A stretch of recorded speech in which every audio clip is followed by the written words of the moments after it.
Hello everyone, welcome to our YouTube channel, The Legal Playbook. Today we are going to start the next lecture in the lecture series of Industrial Dispute Act 1947. तो ये आज हमारा lecture number 8 है। तो इसमें हम part wise सीखेंगे, part 1 and part 2। जो ले ऑफ एंड रिट्रेसमेंट है, हमने स्ट्राइक एंड लॉकआउट की कंसेप्ट क्या है वो पिछली वीडियो में देखा है। अब हम स्ट्राइक एंड लॉकआउट के जो प्रोविजंस है वो देखेंगे। उसके बाद ले ऑफ एंड रिट्रेसमेंट की कंसेप्ट क्या है वो देखेंगे एंड देन प्रोविजन देखेंगे। ओके, तो सबसे पहले देखेंगे स्ट्राइक एंड लॉकआउट की जो प्रोविजंस है, section 23 to section 25। Let's start.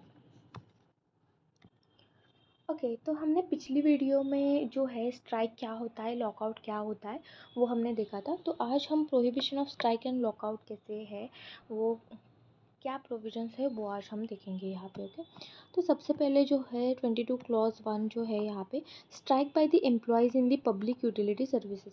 जो स्ट्राइक होता है यहाँ पे पब्लिक यूटिलिटी सर्विसेज जो है इसमें होगा। तो यहाँ पे क्या होगा, employees can not go on the strike in the public utility services. जो पब्लिक यूटिलिटी सर्विसेज है उसमें जो एम्प्लॉयज़ है यहाँ पे स्ट्राइक पे नहीं जा सकते। यहाँ पे प्रोहिबिशन लगाया गया है स्ट्राइक पे। उसके बाद फर्स्ट पॉइंट जो है यहाँ पे, don't give a strike notice 6 weeks before strike.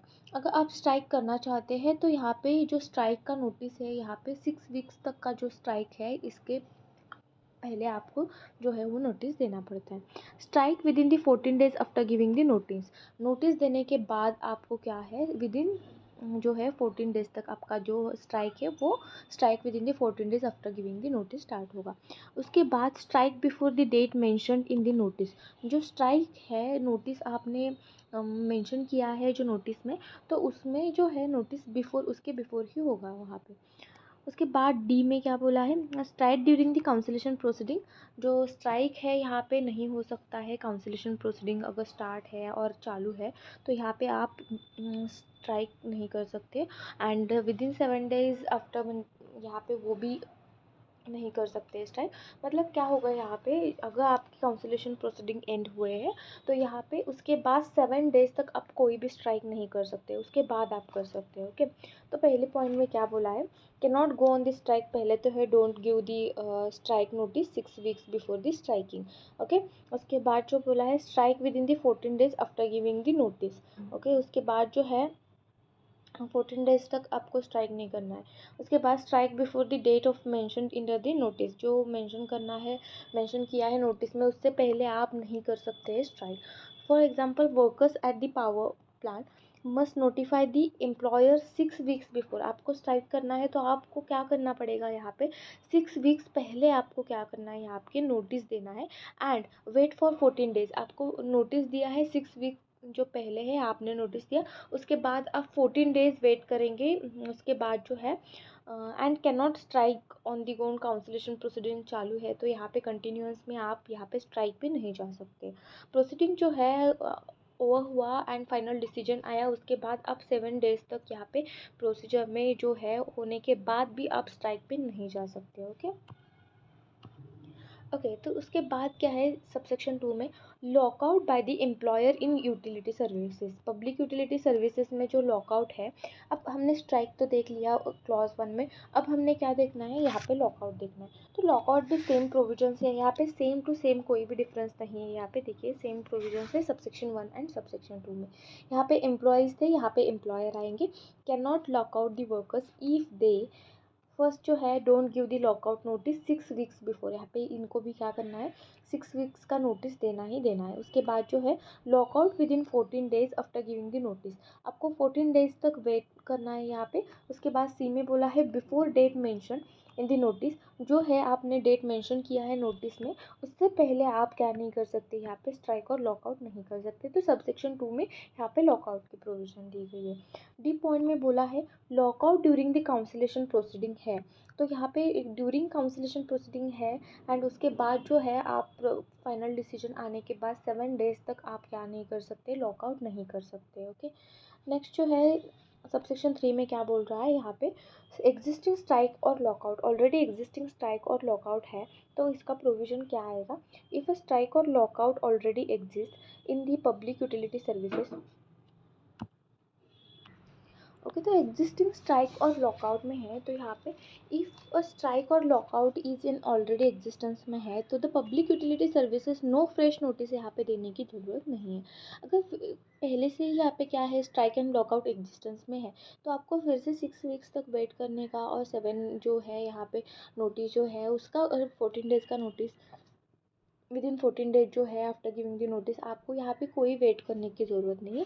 No fresh notice is needed. However the employer must inform the government, सिर्फ यहाँ पे एम्प्लॉयर क्या करेगा, यहाँ पे गवर्नमेंट को इन्फॉर्म करेगा, और authority about the strike and lockout on the day it is an declared. तो यहाँ पे सिंपल क्या बोला है, if workers is already on the strike पे है and the city water supply department, no new notice is needed, but employer must inform, यहाँ पे इन्फॉर्म करना पड़ेगा। नोटिस देने की ज़रूरत नहीं है यहाँ पे, लेकिन आपको क्या करना पड़ेगा, इन्फॉर्म करना पड़ेगा यहाँ पे। उसके बाद जो है यहाँ पे सबसेक्शन 4 में क्या बोला है, मैनर ऑफ स्ट्राइक क्या है एंड नोटिस क्या है। Manner of strike and notice, the law prescribed who must give the strike notice. यहाँ पे क्या बोला है, लॉ क्या कर रहा है, यहाँ पे प्रिस्क्राइब क्या कर रहा है, यहाँ पे मैंडेटरी है कि आपको नोटिस देनी ही देनी है। यहाँ पे मैंडेटरी प्रोविजन है कि आपको नोटिस देनी है। To whom and how the notice should be given, यहाँ पे कैसे देना है वो भी यहाँ पे बताया गया है। मैनर ऑफ नोटिस क्या है, workers union leader must give the strike notice in the writing to the employer as prescribe by the law. जैसे प्रिस्क्राइब बाय द लॉ है, आप वर्कर्स को क्या करना है, यहाँ पे नोटिस देना है। ओके, उसके बाद देखेंगे manner of lockout of notice. यहाँ पे जो manner of lockout of notice है, यहाँ पे इसमें the law prescribes how the employer must give the lockout notice.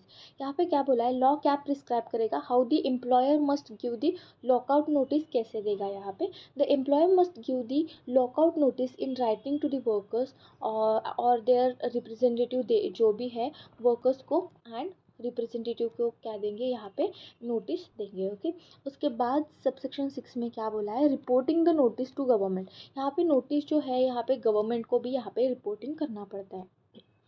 If an employer receives a strike notice, gives a lockout notice, they must report the number of notices to the government within the 5 days। तो क्या बोला है, if an employer receives a strike notice, अगर employer ने क्या किया है, strike notice receive किया है, अगर एम्प्लॉयज़ ने क्या किया है, स्ट्राइक करने वाले हैं, नोटिस दिया है एम्प्लॉयर को, एंड और गिव्स द लॉकआउट, अगर एम्प्लॉयर ने क्या किया है, एम्प्लॉयज़ को क्या किया है, यहाँ पे लॉकआउट नोटिस दिया है, वाइस वर्सा। तो यहाँ पे जो है, तो they must report number of notice जो है, यहाँ पे उन्हें क्या करना है, विद इन 5 डेज में गवर्नमेंट को क्या करना है, वो रिपोर्ट देना है। यहाँ पे a factory owner receives the 3 strike notice on the day and report this the government with in the 5 days. Government को क्या करना है, जो 3 नोटिस आए हैं वो उनको क्या करना है, ये रिपोर्ट करना है।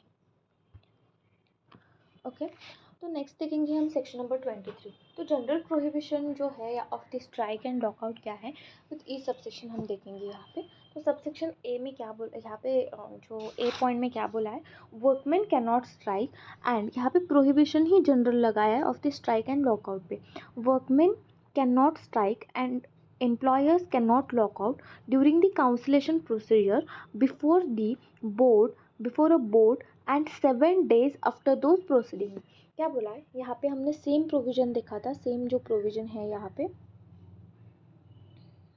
ओके, तो जो प्रोविजन है यहाँ पे, जो है सेम प्रोविजन है यहाँ पे, ये lockout during the conciliation proceeding नहीं होगा एंड आफ्टर 7 डेज प्रोसीडिंग यहाँ पे नहीं होगा, वैसे ही सेम प्रोविजन यहाँ पे भी दी गई है।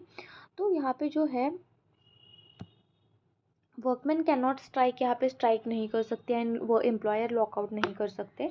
कब नहीं कर सकते, during the conciliation procedure. Conciliation procedure continuance में है, ड्यूरिंग है, चालू है, तो यहाँ पे नहीं कर सकते। एंड आफ्टर आपका फाइनल हुआ है काउंसिलेशन प्रोसीजर, उसके बाद 7 डेज तक आप नहीं कर सकते, लॉकआउट नहीं कर सकते और स्ट्राइक नहीं कर सकते। For example, workers in the factory cannot go on the strike if dispute is under the cancellation procedure। अगर बोर्ड के पास डिस्प्यूट पेंडिंग है, तो प्रोसीजर चल रही है, तो आप स्ट्राइक और लॉकआउट नहीं कर सकते। एंड उसके बाद फाइनल डिसीजन आया है, तो आफ्टर 7 डेज भी नहीं कर सकते, बोर्ड फिनिशेस इट्स वर्क होने के बाद भी आप यहाँ पे क्या नहीं कर सकते, स्ट्राइक और लॉकआउट नहीं कर सकते। उसके बाद देखेंगे हम बी पॉइंट में, workman can not still strike. यहाँ पे वर्कमैन स्ट्राइक नहीं कर सकता है, कब नहीं स्ट्राइक कर सकता है, तो workman can not strike still and जो एम्प्लॉयर्स है can not lock out during the proceeding before the labour court के सामने अगर आपकी प्रोसीडिंग चल रही है तो यहाँ पे भी आप क्या नहीं कर सकते, लॉकआउट और स्ट्राइक नहीं कर सकते। और tribunal, national tribunal for 2 months जो है भी 2 months after those proceeding and जो प्रोसीडिंग कंटिन्यूस में है एंड उसके बाद जो है 2 मंथ्स तक आप क्या नहीं कर सकते, स्ट्राइक एंड लॉकआउट नहीं कर सकते।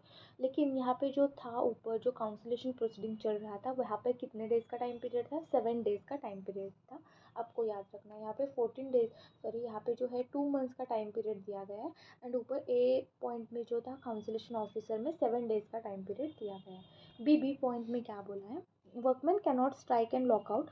कब वर्कमैन स्ट्राइक एंड लॉकआउट नहीं कर सकते जो एम्प्लॉयर है, ड्यूरिंग द अर्बिट्रेशन प्रोसीडिंग। अब अर्बिट्रेशन प्रोसीडिंग आया under the special notification and for the 2 months after the proceeding, ये सेम है, सेम यहाँ पे टाइम पीरियड दिया गया है।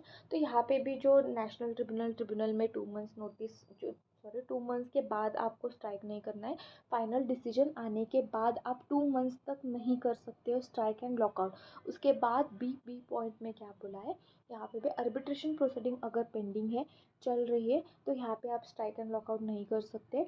एंड उसके बाद फाइनल डिसीजन आने के बाद 2 मंथ्स तक आपको वेट करना है, उसके बाद आप स्ट्राइक एंड लॉकआउट कर सकते हैं। 2 मंथ्स तक आप स्ट्राइक एंड लॉकआउट नहीं कर सकते। सी पॉइंट में क्या बोला है, workman cannot strike and employer cannot lock out during the period of settlement or award is active for the matters it covers। तो क्या बोला है, if there is an active settlement चालू है, कंटिन्यूस में है, अवॉर्ड कवरिंग वेजेस इश्यूज है, तो फिर से क्यों जाना है आपको, वेजेस के बेसिस पे आप स्ट्राइक नहीं कर सकते। उसी बेसिस पे आपका जो है वो कवरिंग में है, तो आपका जो एक्टिव स्टेटमेंट चालू है, तो आप फिर से यहाँ पे नहीं जा सकते स्ट्राइक पे। Worker can not strike over those wages issue, जो ऑलरेडी वेजेस इशूज आपने रेज किए हैं कोर्ट में और उसके ऊपर चल रही है प्रोसीडिंग, तो फिर से उसी पॉइंट पे आप क्या नहीं कर सकते, स्ट्राइक एंड लॉकआउट नहीं कर सकते। ओके, अंटिल सेटलमेंट अवार्ड यहाँ पे एक्सपायर नहीं हो सकता तब तक। ओके, तो नेक्स्ट पॉइंट हम देखेंगे यहाँ पे इलीगल स्ट्राइक एंड लॉकआउट क्या होते हैं अंडर सेक्शन 24। तो यहाँ पे जो इलीगल स्ट्राइक एंड लॉकआउट जो है, सेक्शन 24 क्लॉज 1, 24 सबसेक्शन 1 क्लॉज 1 में क्या बोला है यहाँ पे, A strike or lockout is an illegal if it starts or is declared against the rule। हमने देखा ना अभी सेक्शन नंबर 22 एंड 23, उसमें बोला कि 7 डेज तक आप प्रोसीडिंग होने के बाद आप क्या नहीं कर सकते, स्ट्राइक एंड लॉकआउट नहीं कर सकते। अगर काउंसिलेशन प्रोसीडिंग है, अर्बिट्रेशन प्रोसीडिंग है, तो during proceeding and after 2 months आप नहीं स्ट्राइक कर सकते। And labour court, national tribunal के बिफोर जो प्रोसीडिंग चल रही है, उसके जो प्रोसीडिंग चल रही है कंटिन्यूस में है एंड उसके बाद 2 मंथ्स तक आप क्या नहीं कर सकते, स्ट्राइक एंड लॉकआउट कर नहीं सकते।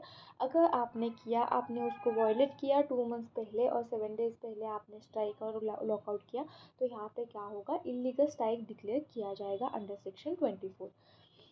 सेक्शन उसके बाद सेकेंड पॉइंट में क्या बोला है, अ स्ट्राइक और lockout is illegal if it continues despite an order from the authority stopping it. अगर क्या बोला है अंडर सेक्शन 10 क्लॉज 3 और सेक्शन 10A 4A में क्या बोला है, तो इसमें क्या बोला है, 10 क्लॉज 3 क्या बात करता है,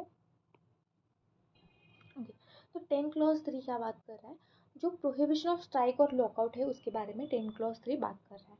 after referring a dispute the government can order to stop any ongoing strike और lockout out rated to the dispute. तो यहाँ पे गवर्नमेंट ने क्या किया है, रेफर किया है जो भी डिस्प्यूट है टू लेबर कोर्ट ट्रिब्यूनल, जिसके भी पास यहाँ पे रेफर किया है। उसके बाद गवर्नमेंट ने क्या किया, ऑर्डर दिया कि आप स्ट्राइक जो है यहाँ पे रोक दो, स्ट्राइक नहीं करेंगे, लॉकआउट नहीं करेंगे, फिर भी आप लॉकआउट कर रहे हैं तो यहाँ पे वो इलीगल लॉकआउट होगा।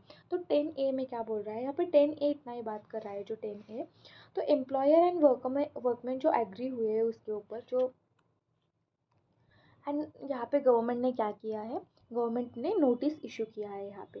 गवर्नमेंट ने नोटिस किया है अंडर सेक्शन 3A जो है यहाँ पे, तो यहाँ पे नोटिस इशू किया है, दी गवर्नमेंट में प्रोहिबिट एनी ऑनगोइंग स्ट्राइक और lockout related to the dispute regarding the arbitration procedure. तो यहाँ पे अगर गवर्नमेंट ने ऐसे स्टॉप किया है एंड आपने यहाँ पे क्या कर रहे हैं, फिर से भी स्ट्राइक एंड लॉकआउट फिर भी कर रहे हैं, तो यहाँ पे इलीगल होगा हो। उसके बाद सबसेक्शन 2 में क्या बोला है, Subsection 2 talks about if the strike and lockout started legally. Strike and lockout क्या हुआ है, लीगल स्टार्ट हुआ है, before a dispute was referred होने के पहले लीगली स्टार्ट हुआ, and to a board, arbitrator, labour court, tribunal और national tribunal, it continuation is not illegal. तो यहाँ पे क्या बोला है, workers legally started a strike, later the dispute goes to the labour court, strike continues is legal. यहाँ पे हो सकता है क्या, कंटिन्यूएशन इज लीगल, तो स्ट्राइक यहाँ पे कंटिन्यूएशन इलीगल होगा क्या। तो इसके बाद जो सबसेक्शन 3 में क्या बात करा है, if a lockout happens because of illegal strike, और जो स्ट्राइक हैपन्स बिकॉज लॉकआउट हुआ है इलीगल स्ट्राइक की वजह से एंड स्ट्राइक हुआ है इलीगल लॉकआउट की वजह से, देन द लॉकआउट और strike that follows not illegal, यहाँ पे वो इलीगल नहीं होगा। यहाँ जो पॉइंट है ये एंड ये पॉइंट यहाँ पे इसको क्या बोला है, यहाँ पे इलीगल नॉट इलीगल बोला है, ये दोनों भी इलीगल नहीं है। ओके ओके, तो इस जो पार्ट 1 में हमने जो लास्ट सेक्शन है स्ट्राइक एंड लॉकआउट के रिलेटेड, तो सेक्शन नंबर 25 क्या बात कर रहा है, no one can knowingly give a spend money to support और हेल्प एन इलीगल स्ट्राइक और लॉकआउट। अगर आप एड एंड एडवाइस कर रहे हैं यहाँ पे, फाइनेंशियल सपोर्ट कर रहे हैं यहाँ पे, a union member can not donate a money to fund and illegal strike and lockout. आप इलीगल स्ट्राइक एंड लॉकआउट के लिए कोई भी मदद नहीं कर सकते यहाँ पे। ओके, उसके बाद समरी जो है यहाँ पे हमने समरी देखनी है, यहाँ पे प्रोवाइडिंग फाइनेंशियल सपोर्ट आप प्रोवाइड कर रहे हैं, money, funds, donation to illegal strike और lockout is prohibited by the law and it is an illegal. Okay, this aims to prevent the encouragement और बैकिंग ऑफ द अनलॉफुल जो labour action है उसके लिए। ओके, ये हुआ हमारा illegal strike and lockout. Thank you.